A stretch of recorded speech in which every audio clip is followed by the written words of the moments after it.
আসসালামু আলাইকুম। আমি আবার আসলাম আপনাদের মাঝে আরেকটি নতুন ভিডিও নিয়ে। তো আমাদের টপিক তো চলতেছে বর্তমান পাখি নিয়ে, বাজিঘর পাখির।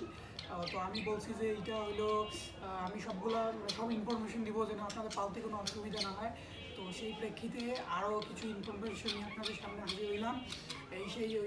ওই সেই খাঁচায় আছে, ওই পাখি দুটাই আছে। তো আবার সেই ইনফরমেশন আগের ভিডিওতে পর্যন্ত বলা হয়েছিল যে ইটের গুঁড়া।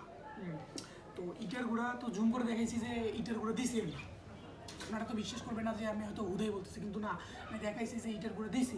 তো আপনারা ইটের গুঁড়া দিবেন, একটা পানি দিবেন আর একটা খাবার দিবেন। তো ইটের গুঁড়া যে দিবেন, ইটের গুঁড়া তো একবার দিয়ে তো হবে না, এটা অবশ্যই আপনাকে হলো চেঞ্জ করে দিতে হবে। তো ইটের গুঁড়া আপনি 8 থেকে 10 দিন পর পর চেঞ্জ করে দিবেন।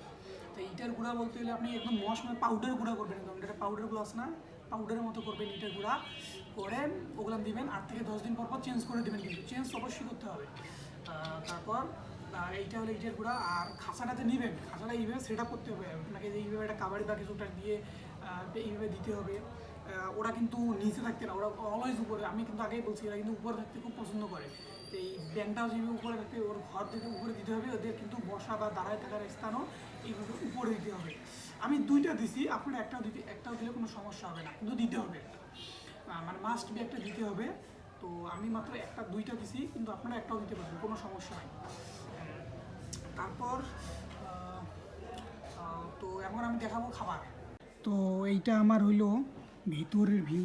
দেখেন পানি পটে, এই যে একটা হইলো, তারপরে এই যে ইটার গুঁড়া। তো খাবার যেটা বলছিলাম, খাবার আপনারা কি কি দিবেন।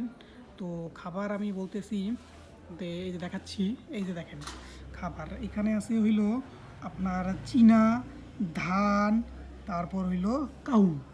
চীনা ধান 3 রকমের খাবার মিক্সড আছে এখানে।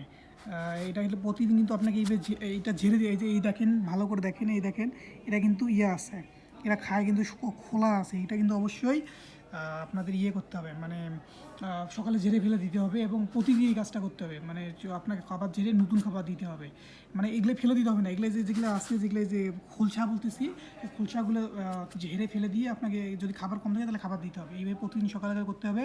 আর পানি আপনাদের 2 বেলা চেঞ্জ করতে হবে। এক হইলো আপনি সকালবেলা উঠলে খাবারের সাথে পানি চেঞ্জ করে দিলেন, আর হলো আপনাদের দুপুর বা বিকেল টাইমে পানি চেঞ্জ করে দেবেন। তো এইটা খাবার। আরে আপনি দিতে পারেন হলো কলমি শাক।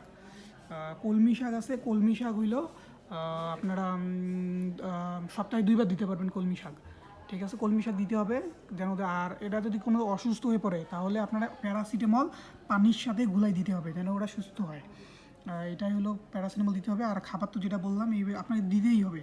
খাবার যদি আপনার যে খোসা, ওরা কিন্তু খোসা অবশ্যই ফেলে দিতে হবে। খোসা না হলে ওরা পর্যাপ্ত পরিমাণ খাবার পাবে না। আর পর্যাপ্ত পরিমাণ খাবার না পেলে ওরা কিন্তু অসুস্থ হয়ে পড়বে। আর পরে কিন্তু ওদের অসুস্থ হইলে কিন্তু মারাও যেতে পারে। এরা কিন্তু খুব সহজেই অসুস্থ হয়ে পড়ে এবং মারা খুব তাড়াতাড়ি যায় অল্প অল্প অসুস্থতে। তাই খুব যত্ন সহকারে রাখতে হয়। যেমন ছোটো জিনিস ওই রকম। দেখেন এটা কত সুন্দর, আমার একটা ফেভারিট পাখি। এটা কত সুন্দর দেখা যাচ্ছে।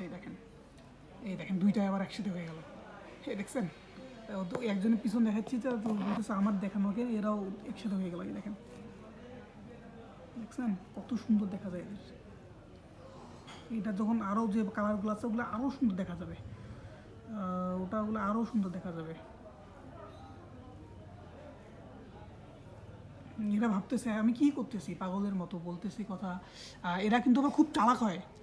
এরা কিন্তু খুব কাজে লাগে। এরা কিন্তু মানুষের কথা বুঝতে পারে এবং ওইরকম করে কিচিরমিচির করে ওইভাবে কথা বলতে পারে। মানে এরা খুব বুদ্ধিমানী প্রাণী, কিন্তু আপনাদের কথা খুব সহজে ধরে বলতে পারবে। তো এইটুকুই।